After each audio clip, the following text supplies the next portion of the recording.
guys, I hope y'all enjoy this little short video today.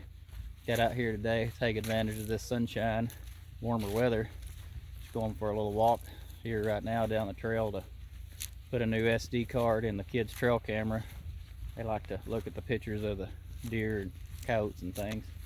But got out, set up a little track in the front yard and ran a couple of packs through my new racers that I built. They did good. I think I'm gonna be able to tighten them up a little bit with a little tuning, but I really liked them running Betaflight 4.1 on them with the RPM filters. But I've been on the sim quite a bit here lately, as y'all know, so I think it really helped. I think it's really helped me. So I was curious to see if that was going to translate into my real quads, and I think it did to a certain extent. I can tell that I'm better than I was the last time I flew them. So I said the sim's just a little bit different, but I had a good time. I'll put up a little bit of the DVR here at the end and see how it is. But I enjoyed just those couple of packs through them and look forward to the new race season. I think I'm gonna at least be able to here's somebody at the tractor over there. I think I'll be able to at least complete more laps and enjoy it a little bit more, because I won't be crashing as much. But I crashed quite a bit flying these packs, so that was a good way for me to test out those the new electronic stacks, VTX and stuff I put in these quads, see how they'd hold up. But they did good. So I look forward to this upcoming race season. Yeah, I think it's going to be a good one. So hopefully I'll be able to make some of the races and the practices.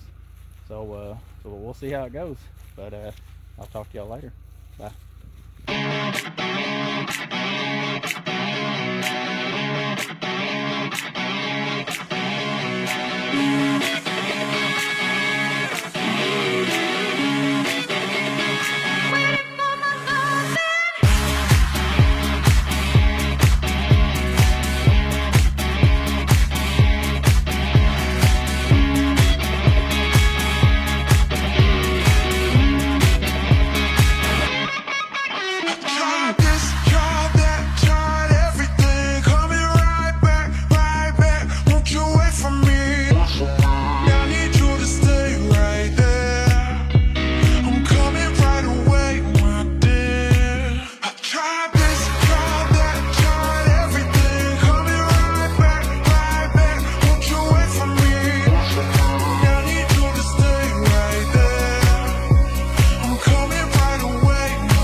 From me, I need you to stay right there.